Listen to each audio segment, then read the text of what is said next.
We are here. Welcome, everybody. Rajiv ji is also here. He's a US immigration lawyer, and we try to answer all the questions related to immigration, not anything else. Rajiv ji, I have a bunch of questions because I know it is the season that people have been getting change of status. October 1st has now happened. And I want to start with that, but unless you have any other updates or anything. One thing I want to let people know is that one of the questions that has been asked a lot, and I've been very cautious about it. If I'm on OPT or STEM OPT, can I work from outside the United States? During COVID, the rules were clear. As long as you were being supervised, you could work from abroad, or if there was a branch of the company outside USA and you were working at their office, you could do it. Since COVID ended officially last August, last school session, USCIS and ICE had put out a frequently asked questions. They have said you can work when you're OPT, STEM OPT within the United States remotely as long as you obey the regulations, which means you're being managed, you are being supervised. But they've not clarified, can you do it outside the country? So my advice to people was don't assume that you can. Under the pre-COVID rules, the only time you could work outside or be outside the US without harming your 60 or 90-day period of unemployment during the OPTs was when your employer gave you the same time off as an annual vacation or as a vacation as they did to all their other workforce. So if you got 2 weeks off along with the others, you were okay. So I think that is still the safest harbor. I have no reason to believe that USCIS or ICE, CEVIP, etc. will accommodate anything less than that. And most DSOs are saying the same thing, that be cautious with this. We don't know how it's going to play out. I have no personal experience on this. I've never had a denial or an approval of this situation, but just keep this in mind if you go for a long period of time. Go with your questions. Before we dive into all the strategies and stories that we're going to discuss in this podcast, let me ask you this. Do you have a clear job hunting strategy to get an internship or a full-time job? Most people don't, and it's costing them opportunities. I've helped over 1,100 students with their strategies through my ultimate job hunting course. And trust me, I'm not even kidding. I could see so many recruiters viewing my profile. And it's been the best investment I've ever made. The content is incredibly practical, filled with tips and strategies that make you stand out to recruiters. It was one of the best courses that I have done till date. This course covers everything that you need to stand out. You will get ultimate resume course, you will get ultimate LinkedIn course, networking strategy, access to 1,100 plus job seekers for support, and personal support from me through WhatsApp group. I will walk you through every single step that you need with real examples and the tools that will give you an edge. I don't want you to miss any other opportunity to land your next job or an internship. So check the link in the description. And now I will let you enjoy the podcast. What is the process if I want to switch jobs and get a new H1B or H1B transferred? So that is what I want to, like, if you can walk us through step by step. So we can start with the safest harbor, go to the most risky. Still the same question that we answered last week. It's just being asked in a different context, in the sense that now October 1st has come and gone. Yeah. So those of you who've got 1 or 2 or 3 pay stubs, you can definitely change employers. Okay. Those of you who have not joined, but your H1s have not been revoked till after October 1st, can still try. It's less clear a case than where you have actually joined and been paid. Those who did not do a change of status and did consular processing may not yet have a safe harbor. Okay. So these are the 3 different gradations, but can you still try even though you've not done change of status? Try karne mein kya harj hai? You can certainly try. Right. It's not your money. Okay. So now let's assume I got Amazon, change of status happened October 1st. I got an offer from Google. I want to go to Google. What, like, do I have to wait? Do I have to tell my employer that, hey, file my, do I have to tell my Amazon that I've got an offer and they're filing? When do I tell them, etc.? So there are two components to this. Hmm. We live in a modern world, and modern world has many complications, many laws. Everything that you do has some law associated with it, and most times multiple laws. So when you kickstart your motorcycle or you key start your motorcycle, kickstart days are gone. Yeah, now there's button only. Yeah. So if you key start or button start your motorcycle, think about it. Well, how much has gone into, first of all, when it was manufactured, there were safety laws. When it is licensed, there are automobile laws, there are Department of Motor Vehicle laws. If you hit somebody, heaven forbid, then there are another 10,000 laws. So everything is covered by all kinds of laws. Employment has many different laws operating. Some of them are state-based. Some of these laws are not federal at all. Okay. So first of all, under immigration law, there is neither any obligation to inform the employer, the previous employer, nor any obligation of any notice. You can quit today and you can just walk in and say, I'm done, sorry. Okay. Or I'm done, I'm glad. Go to hell, all of you. Right. Yeah. You heard about the shortest resignation in the world, right? No. Your job, akfu. Right. So you can resign anytime. That's called at-will employment, right? You can, and they can also fire you. The only thing is, if they fire you, they have to offer you a one-way ticket back home, and they have to inform you, and they have to revoke your H1B. These are the three requirements. Okay. But you, as the employee, can resign anytime. So there's no requirement of 2-week notice or 3-week notice or 6-week notice. Yeah, that's just a professional courtesy. Professional courtesy, just being nice. And sometimes it might be required by contract. Okay. Okay. So if you have a contract where they say, we won't fire you without 2 weeks and you won't fire us, you won't quit without 2 weeks. So no more Aktu. Okay. So therefore, under immigration law, there is no obligation to inform Amazon, the employer, that you are leaving. Another interesting thing that you need to always keep in mind. Let's say I'm working for Amazon. Microsoft offered me a job. They got my H1B approved. Is my Amazon H1B overruled or cancelled? No. Interesting. So Okay. I can join a month later or 2 months or even 6 months later. Okay. So you can have two simultaneously active H1Bs, but you can work on only one. Except that there is something called concurrent H1Bs, which is a different ballgame altogether. So what is the takeaway? There is no 2-week rule. Number two, you can,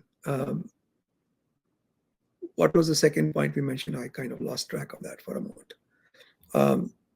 Oh yeah, you can have more than one H1B active at the same, activated at the same time. Yeah. Okay. And you can join, let's say, a month later. So the point of this was this. Let's say you are unsure about a job. You can always tell the future employer, the second employer, look, I'm not going to join you until the H1B is actually approved. Once the H1B is actually approved, I'll give my 2-week notice, and after 2 weeks come. Right. Okay. So you're not in a hurry to join just because your H1B is approved. Yeah. Got it. Okay. So now I'm in the interview process. Already Amazon working, paycheck is coming, H1B is approved, change of status. Haven't done the stamping yet. But now I'm interviewing with Microsoft or Google, and in the interview process, and they gave me the offer. At this point, I'm telling them that I already have H1B. They have to transfer it. What do they need from me? And will ever my employer find out that Microsoft and Google is filing for my transfer? During the filing of the transfer, they can never find out. Okay. There is no such mechanism. Even after the approval, they cannot. But once you are approved and you decide not to join Microsoft, when you do the next extension through Amazon, this will come up. Got it. Yeah. Okay. So, and by the way, Microsoft and Google are not the only game in town. There is NVIDIA also. They are good guys. NVIDIA's are the people, they are the millionaires now. They are a little bit overrated right now, I think, personally. But Overrated in what way? Like in like the chip design people wise, or start like investing. So I'll tell you something. There is a typical investment firms. They have a kind of a grid that they give a number to the investment preference for a particular company. So right now, NVIDIA was like at, let's say, 70. Okay. This guy's Elon Musk's company was at 300 something. And I said, that's one company I would never put a penny in on principle. Yeah. Because that's not even 25 cents. But they have these weird ways that they rate companies. So NVIDIA is not really, it used to be huge, but there is more competition expected. People are making their own chips. So ultimately, it's going to level out somewhere. Of course, they've done a great job so far. But my point is, please, NVIDIA is also a good company. Yeah. I mean, I was just giving example, but okay. And so when does the LCA process start? So I got an offer. They are starting the H1B, and I, just like you mentioned, I told them I will join once my H1B transfer is completed. So what happens at this behind the scene? What is happening? So behind the scenes, what is happening is I don't work for Amazon. I can only tell you what I know of it. So basically, typically the hiring, the way they do it is that there's a requisition slip or requisition created by the hiring manager. I need 3 people with VC++. Is anybody even programming in VC++ anymore? Let's say Python. I need 3 Python guys and, data science and all that. Yeah. That goes to the HR. HR recruits. You get hired, right? Once you have hired, you've accepted the job offer. Then hopefully the HR brings in their lawyers, and they'll typically onboard you asking for certain information. The first step they have to go through is transfer ke liye main pooch raha hu. This is H1B transfer. So H1B, I'm coming to that. So if it's an H1B transfer, or it's even a new H1B, F1 to H1B, the first step is always the LCA. Before they can build the LCA, they have to get the information from you. They've got to get information from your manager. They have to describe the job. They got to know your qualifications, your certifications. They get it all together. First thing they do is they send a notice to the HR saying, wherever Yudi is going to work, post this notice in 2 places in that premises to be displayed for 10 business days. Okay. And call me back or email me back that you've posted. Once they have posted, I go online, I file the LCA. I as in immigration lawyer. Okay. So the LCA gets approved in about 7 business days or 7 days, 7 or business or 7 days. Okay. In the meantime, we prepare the H1B paperwork. We get it signed by everybody. So we are ready. The moment the LCA comes, we dump everything together and we send it to the USCIS. That's 129, I-129 form? I-129 and the accompanying paperwork. You can do it online also, but there are more problems than solutions online right now. Okay. I think USCIS has tried their own electronic process. And what the trend I see is that they might be accepting more and more PDF uploads. Oh, yeah. That was another thing. Yeah. So they might be accepting that.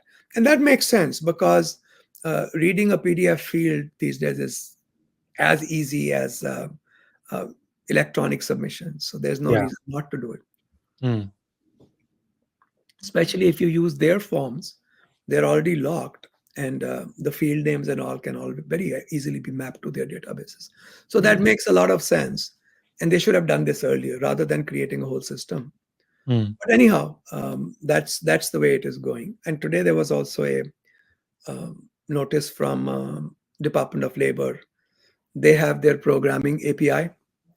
and they've gone to, I think it's version 4, and they're no longer doing the earlier versions. So even Department of Labor data intake is available through APIs if you know what you're doing. I don't. I get dizzy looking at all those, what do you call it? JSON. Yeah, the Yeah, JSON. yeah. It's painful to look at all that. But that's why you don't look at it. You just parse them and put it in the But you spreadsheet. still have to, hopefully, I think with a nice programming interface, it's not that complex. But looking at Yeah. it, you dizzy. Yes. Yeah.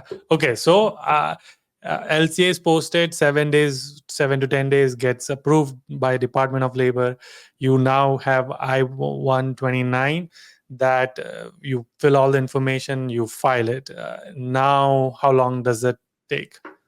No, that depends. Did you do premium or non-premium? And there was this Baba in India who used to ask all kinds of weird questions. When was the last time you ate halwa? You remember that guy? Yeah. Now you start checking into your feeding habits and how they connect with the planets. Yeah. It could take, if you do non-premium, it could take a few weeks or it could take months upon months. Some cases were getting approved within a few weeks, 2-3 weeks. But this is very unpredictable. So remember one thing, you can always premium a pending case also. So if you file a non-premium case, then you can premium it later also. Let's assume we did premium. So 2 hafta? Premium, they have a, for H1Bs, they have what, 15 working days, right? Or 15 business days within which they must give you a decision. And that decision, or a response, I should say, that response could be an approval, which is common, a denial. Denial without RFE is very uncommon, unless we forgot to put something. That can happen. Lawyers can mess up too. Or they'll send an RFE. Once you get the RFE, you prepare a response, you send it. Again, there's a 15-day life cycle. So that's how it works. Got it. And assuming we've gone through this cycle, got approved, does this mean my H1B is now transferred already from Amazon to Microsoft, or like what is happening? Okay, I want you to remember our discussion earlier. Answer your own question. It's not because, okay.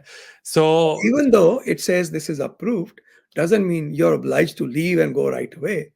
You can give your 2-week notice or a month notice or a 3-month notice. Okay. I've had employees say, I need 6 months. I'm finishing a project. I can't just leave them.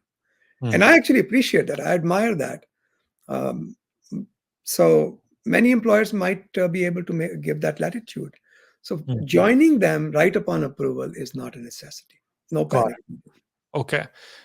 Okay. So now, because it's approved, I tell Amazon, all right, Tara, bye-bye. See you. I still want my Prime membership. Not the Arthur.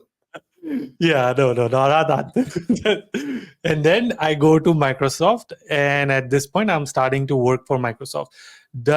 Is it Amazon's responsibility to revoke my H1B? Okay. Yeah. If they don't do that, you could potentially get a second salary because they never fired you. They should have been paying you in the meantime. Okay, got it. And that has happened. Here's the weirdness. I think there was a case many years ago, and this has been on the books forever. I think I did an article on this for American Law Institute. This was about Manohar Kutty. That was the name of the employer. So I think it was this case in which what happened was, so the employees were fine not taking a paycheck because they had agreed with the employer. So imagine this situation. The employee says, I don't want the money. And the Department of Labor says, you've got to have it.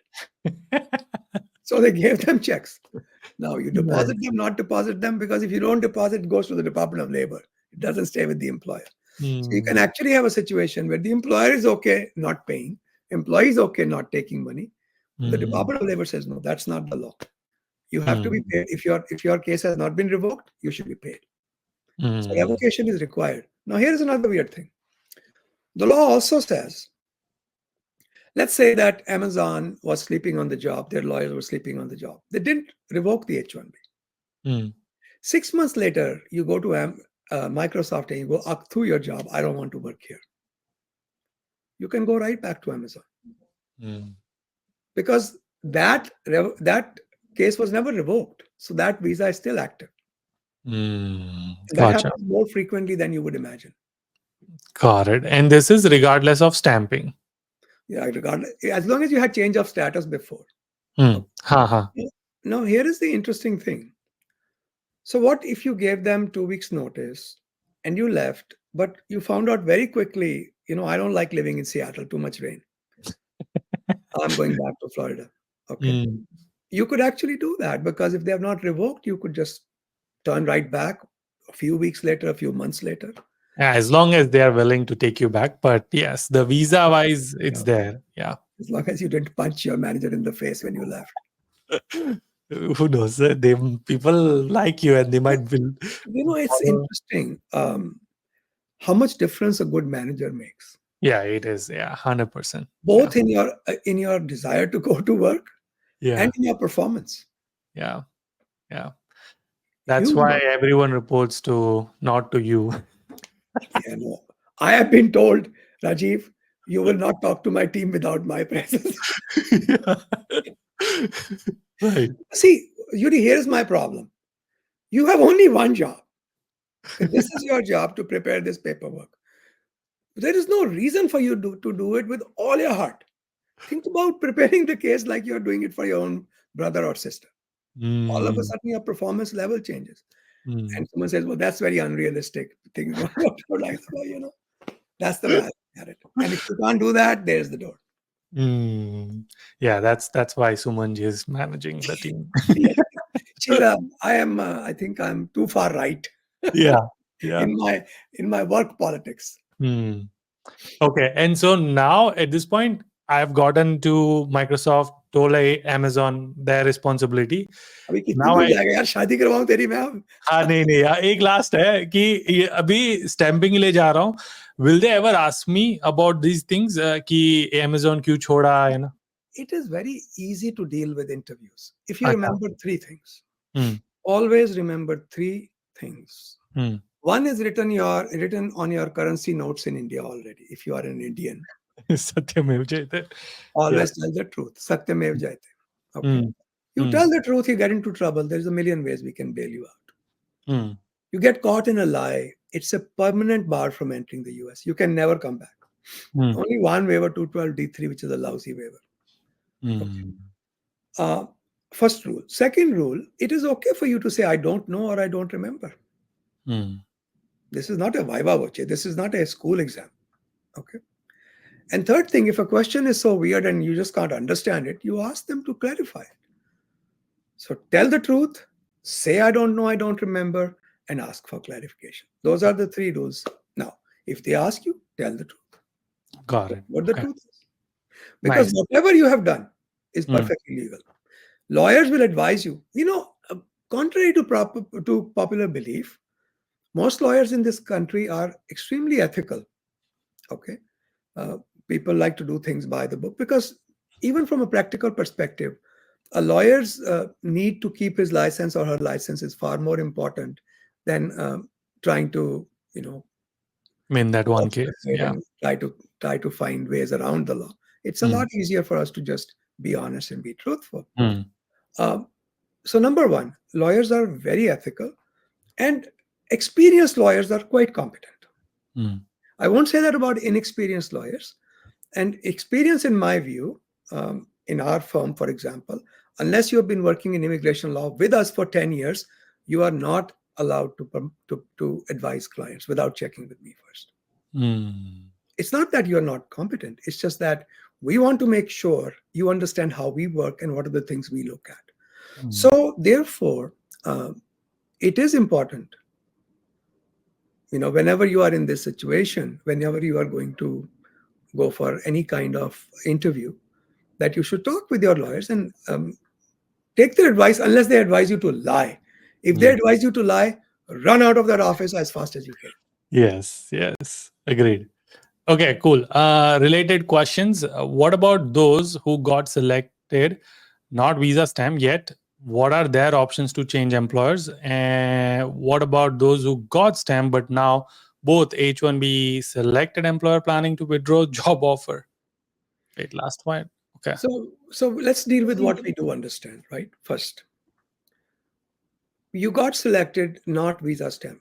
If you've got a change of status, visa stamp is not important. Correct. Yeah. Okay. But if you filed your case consular processing, I would want you to talk to a lawyer, because this is a very specific kind of a situation. We want to make sure you get the right advice. Mm. What about those who got stamp? So now this is somebody who either got a change of status, then got a stamp, or coming from their home country. Let's say they're coming from France, they've got their visa stamp. Okay. But now both cases, H1B selected employer planning to withdraw. So now the second part of the hypothetical is, I've got my H1B visa stamp or change of status, but now my employer is going to revoke. That's okay. I think you are safe. Even if you don't have a single pay stub, you might be safe, because it's not you who's not joining. You were ready to join, you were going to join. And here is the problem. This is where I think get tricky. The 2023 case that I keep bringing up, there was an observation in that case where, so this was a very weird case. Okay, guy got his H1B in 2016. Yeah, 2016. Got his visa stamp, but did not enter the United States. Somewhere along the line, the old employer revoked his H1B. Okay. Now he tried to use that H1B, I think back in 2021, to do a transfer. And while they denied all that, they also made an observation that until you've received the visa and physically entered the US, we don't think you're out of the rut yet. So there's that hanging out. But remember, these kind of decisions are only for that particular case. USCIS has not adopted that policy yet. So we are careful, but still optimistic. So if you're in that situation where you got the visa, try getting a transfer done. Okay. If they revoke after October 1st and you have already worked a paycheck or two, then you should be reasonably safe. I would not worry about you then. I think that's what he was asking. Yeah. Okay, cool. Mom sibling filed an I-130 for my mom. I am beneficiary. I am on F1 visa. Can I adjust my status while it's pending, or are there other options? So, assuming that you are protected by the Child Status Protection Act, assuming that you are you're able to do that, the question to which I do not know the answer, but I know it's an issue. My mom is still in her home country, and I am here in the United States. She's the primary, I am the derivative on that case, right? Because mom is the person who's been applied for. I just happen to be her child. Okay. So the real question here in my mind is this. My mom has not yet obtained her green card. Can I apply for adjustment of status when the dates become current? I don't know. I would have to look that up. Okay. But if she got her visa and she came to the United States, can you do adjustment? Absolutely. Got it. Nice. Consular H1B is difficult for stamping. Yeah. Why people will go for consular H1? So what happens, Vishnuji, is sometimes, let's say I'm an OPT and I have 2 years of STEM OPT left. I say, you know what, this job is very secure. I like working here. I would rather keep using my OPT, but get my H1B approved. So I'll go get a visa stamp whenever I want. That way I'm out of the lottery, hopefully, and I can get the H1B activated whenever I go outside the United States. So that gives you control. I think it's something to be approached very, very carefully, not to be done without a lot of thought. Okay. This one is interesting. During OPT, can I work 3 full-time employers, 40 hours per week? If you have that many hours in the week, for sure. Yeah, remember I told you about the case where we had a guy working 3 H1Bs, concurrent H1Bs? He could do it because he was just carrying a pager for all 3 of them. He was a troubleshooter. Yeah. He worked maybe 10 hours a week, but he was getting paid for 120 hours. Yeah, I mean, technically, this 24 hours, 7 days is 168 hours. So if you're working 120 hours, it's a little complex. But Yeah, he's I I mean, mean, theoretically, sure, why not? yeah. Okay. As an F1 visa student, can I invest in stocks? Of yes, what frequency do you recommend? So, Prakharji, the only thing I would worry about is that you're not a day trader, because that becomes more or less like a more like a job than an investment. So investment, I don't think I have a number that I can give you, but figure out what is the difference between a day trader and an investor. A passive investor is okay. A day trader may be objectionable. We are all making guesses here. Government has not blessed us with a singular policy that we can rely on. Okay. What are the requirements to consider for O1 visa for a startup founder? So O1 visas for startup founders can get tricky. Basically, there is no special category for O1s for entrepreneurs. What we do is we draw a parallel with the requirements that are listed to the situation of an entrepreneur. So we just filed an EB1A for an entrepreneur. EB1A and O1 criteria are exactly the same. Yeah. There's just a few extra for artists and all under EB1A. But O1A and EB1A criteria are the same. So where we talked about, for example, high salary, okay? So there, from an entrepreneur's perspective, you can draw a parallel and say, look, I got $8 million in equity. That's high remuneration, okay? So that's how we draw a parallel. So let's say this guy had a patent which was acquired by a company who bought me out. So obviously that patent was regarded very highly by the industry. That's why because I'm not getting paid for the people who work there. I'm getting paid for the intellectual property. Yeah. So obviously my patent had a lot of value. So I can say I impacted the field. That would be another one. So when I get a grant from VCs, that's like getting an award. Yeah. Okay. Because I'm being recognized for my exceptional aptitude. It's the same for Interesting. Yeah. or grants that you get from NIH, or you get grants from different government agencies.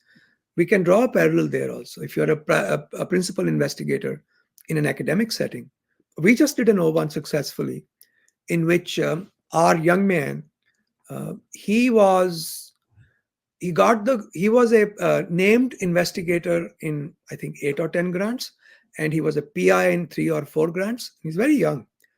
And he was a PI named investigator. And there's another, I think they call it main scientist or some other designation like that, which is just below the PI. It's not co-PI, it's just below the PI. So government accepted that as awards. Nice.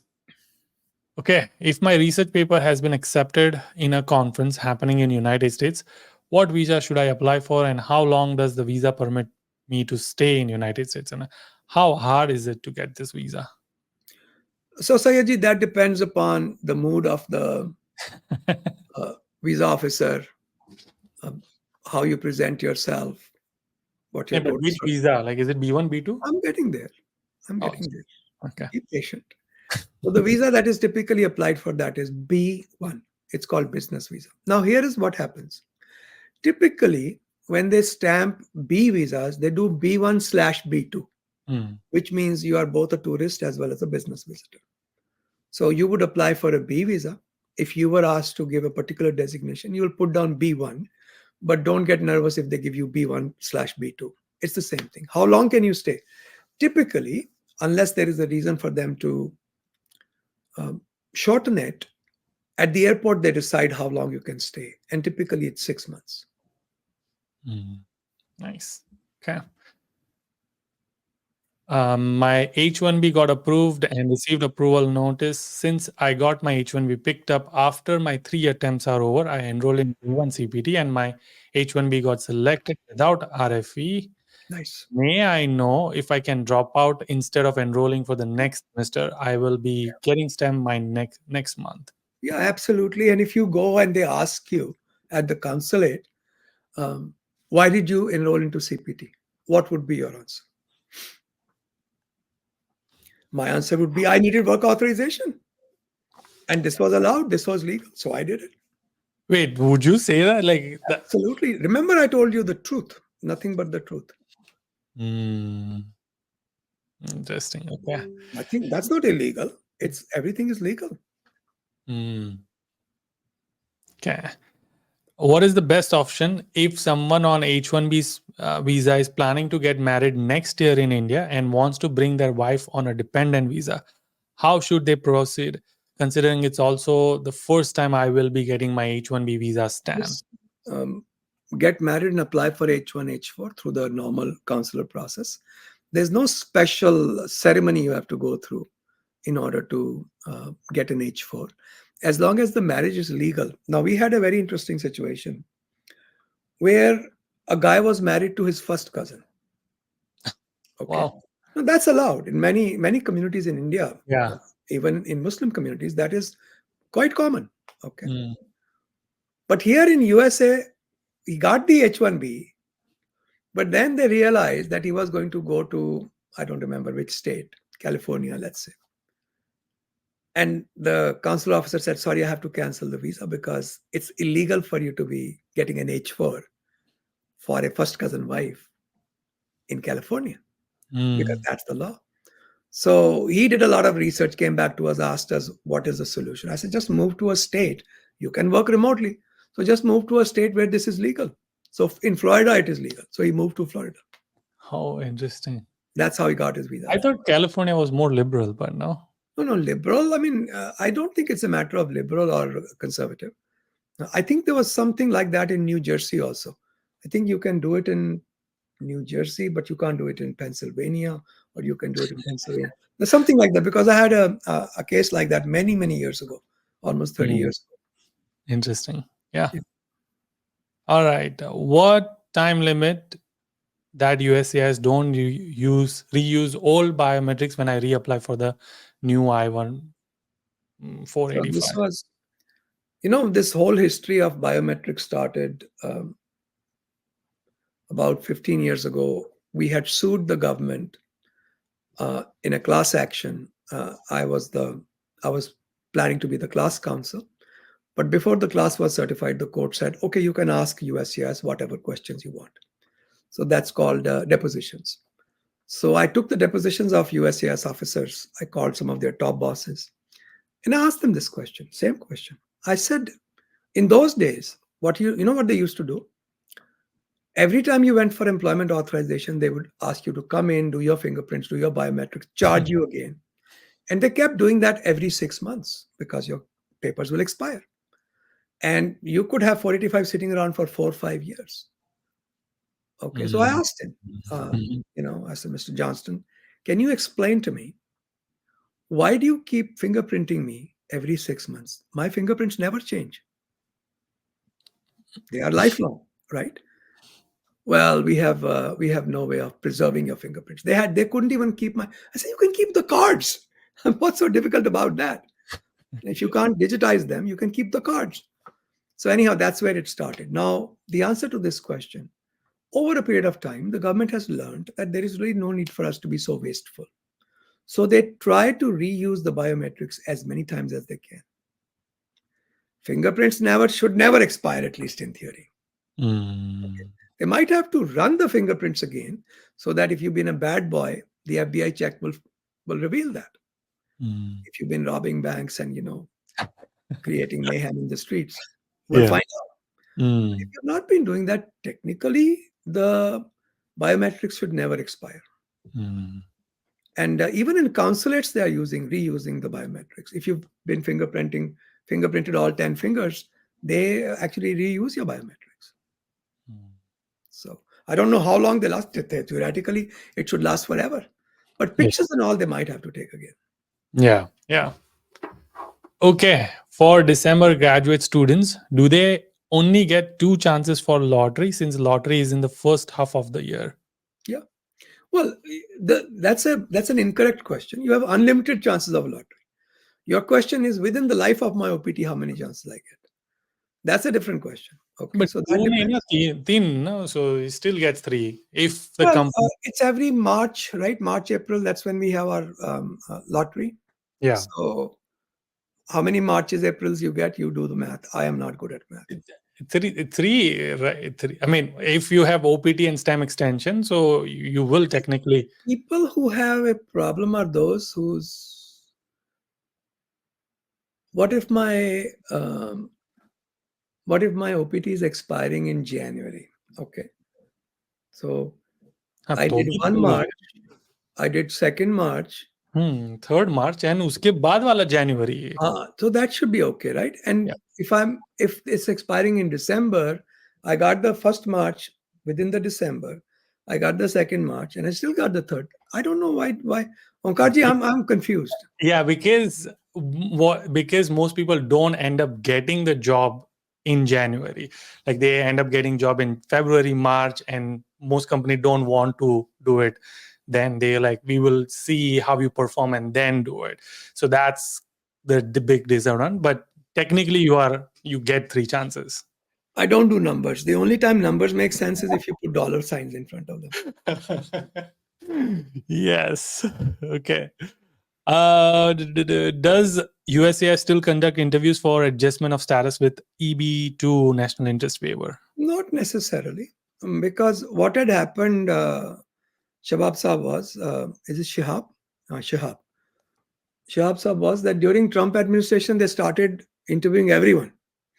Before that, the policy was that employment-based cases were rarely interviewed. They were interviewed either when something needed to be investigated or they wanted clarification, or randomly, sometimes just for quality assurance. And normally, you didn't have those interviews. So I think it's still the same. I don't remember any of my NIW clients being interviewed. Okay. There's 4 months processing time for STEM OPT. It's almost a week over 4 months and not yet approved. When should I raise a query on the case and how should I proceed? Yeah, so Premium you call the USCIS customer service.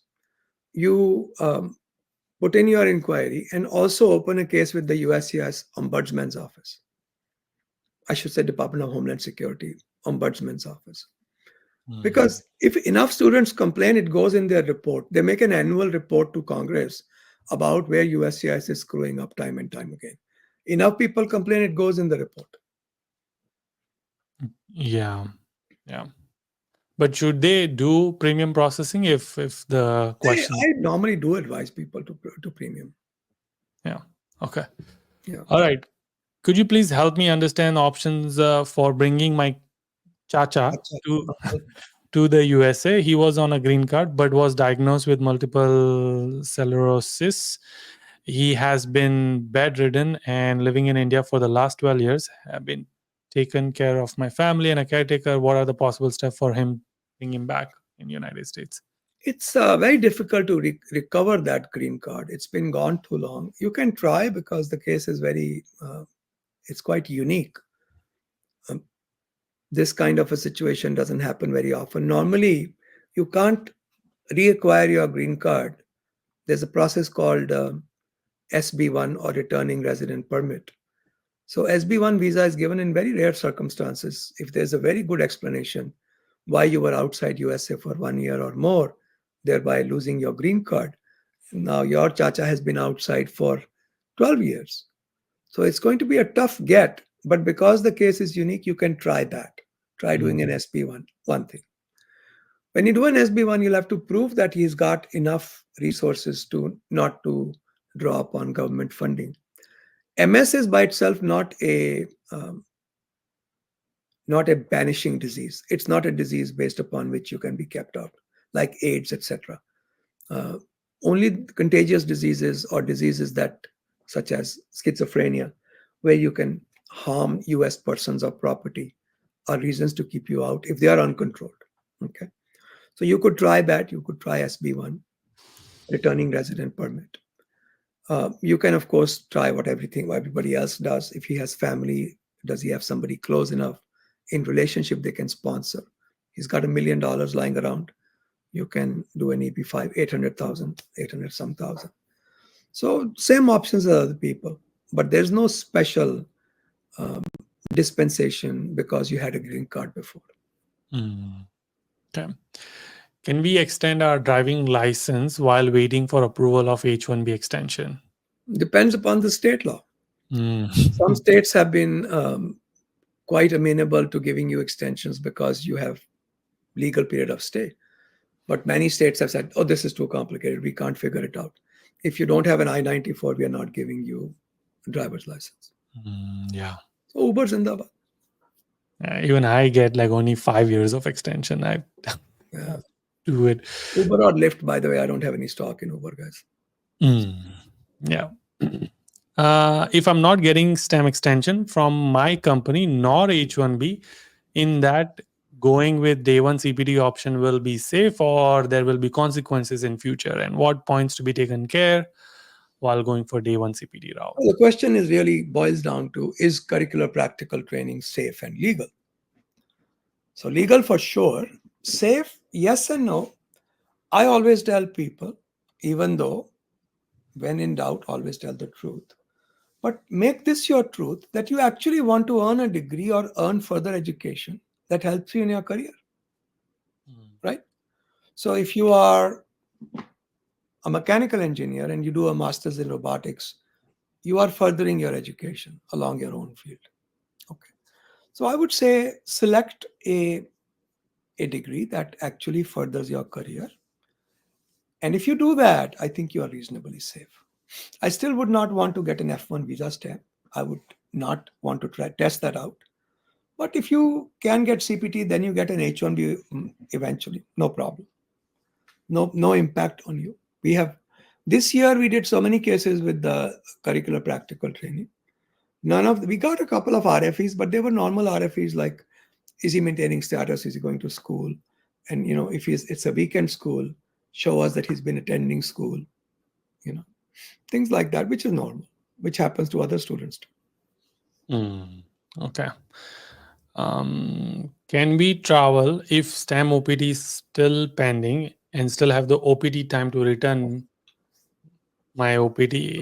Show them our the Gantt mind chart, map. the mind map. Yeah. It's on my LinkedIn page. Yeah. I have it pinned. Yeah. Okay. Does H4 have 10 days grace period to extend their H4 status if they miss I-94 deadline? I think they do. H1 has for sure. And normally, so what happens is, let's say your H1 was approved till December 13th. So typically government automatically adds 10 days and gives you an I-94 till 23rd. Okay. If that 10-day period is already counted, then you don't have it anymore. Okay. But if it's not counted, make sure it's not. H4 should have the 10-day grace period. Yes. Should. Double check it. I never take anything for granted in immigration law. My H1B is approved and I have I-797A approved from form notice. Now, do I need to do anything to get my status into effect? Yeah. So, Rohitji, that should have come with an I-94 attached at the bottom. Make sure you get your original I-94 from the employer. Okay. Can I apply for I-140 on cross chargeability? I'm Indian and my wife is US citizen. We applied for I-130, 485, and can I also apply for I-140 through employer? Yeah, you can. And the way this works is, it's an interesting question. Can we cross-charge to USA? I think we can. I'm not aware of any reason why we cannot. So one thing is for sure, you can have multiple green cards going on at the same time. That is quite clear. Can you cross-charge to a US citizen? I don't see why not. By the way, the cross-chargeability issue comes up at 485 stage, not at the I-140 stage. Okay. My H1B started from this October 2024. How do I know? Is my OPT changed to H1B? And another question, when is the right time or deadline to go for stamping on visa? So that depends. If you got your I-94 with the approval, then there is no deadline. But if you did not get your I-94, that means you did not get your change of status. So look at the I-797A. And even you can do extension without stamping? H1B extension? You have to be maintaining status. So let's say you are on F1 OPT and you got an H1B for, let's say, 1 year. Can you do an extension without the stamping? I think you can. Why not? You can even do extension and change of status at the same time. Can I import my kidney transplant medication from India while on F1 visa? I got an admit for fall 2025. Yeah, there is a procedure for it. I looked into it. Actually, I looked into it going to India. Some medication had to be sent to India. And for that, there was a procedure. And I don't exactly remember what the procedure was. It involved getting a doctor's note and informing the carrier what we were doing. But yeah, it can be done. So just double check what the procedure is, but there is a procedure for it. Will there be third H1B lottery? No, Is it compulsory to mention all employers unpaid in the SEVIP portal? Oh, this is something to be very careful about. If you have one of those red flag employers, but you actually have mentioned them before to your DSO or on your portal, you can't back out of it. Okay. Is it required that you mention all employers? I don't know. It depends upon what the portal asks for. What kind of questions are they asking? I think your DSO is your best friend. Check with them what they suggest. What is the next one? My father lived in US for more than 20 years. Unfortunately, he got deported due to a criminal offense. Can he apply for tourist visa now? It has been more than 10 years since he left the US. So it depends upon the kind of conviction he has. If the conviction is like an aggravated felony, that's a permanent bar from entering the US. And you have to get a waiver. In his case, it will be a 212D3 waiver. This is a difficult waiver to get, especially when there was a criminal conviction involved. So you can try. First thing, you have to figure out whether this offense bars him forever. And second thing, you have to figure out, does he need a waiver?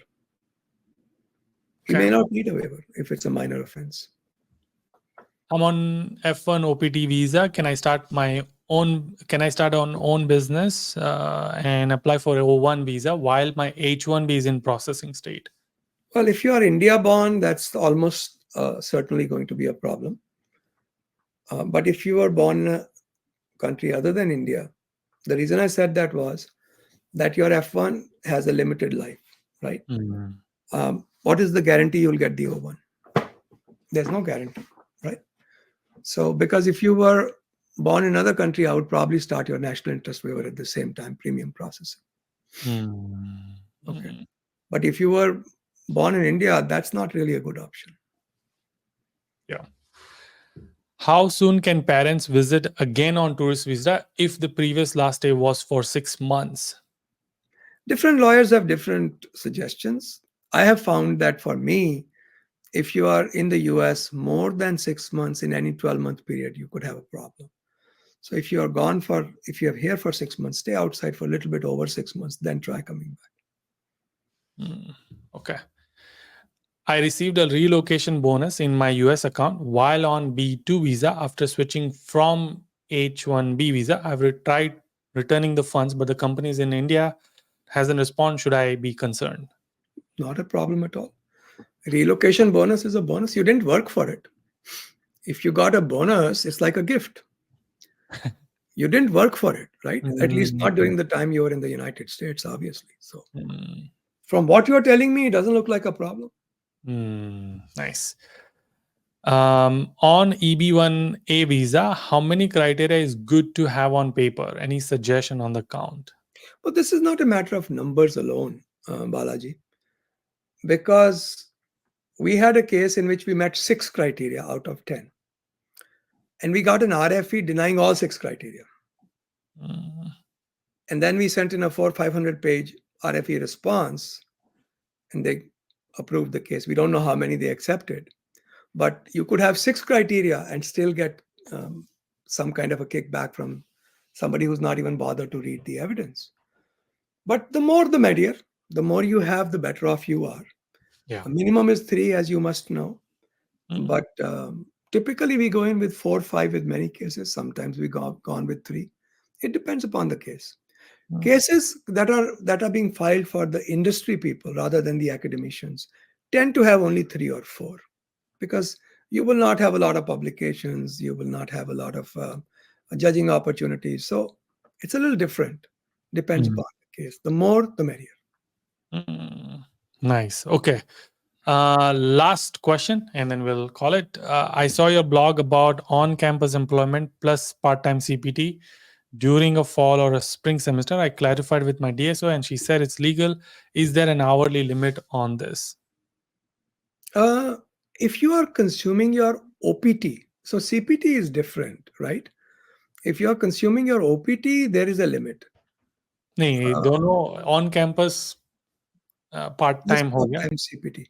I don't know. I've never looked into this question. Okay, so you're asking, I've got a CPT, I'm working outside. Can I also be doing on campus? Your DSO can tell you much better than I can. I have no idea what kind of employment they are giving you, exactly what you are doing. What are the school rules about on-campus employment?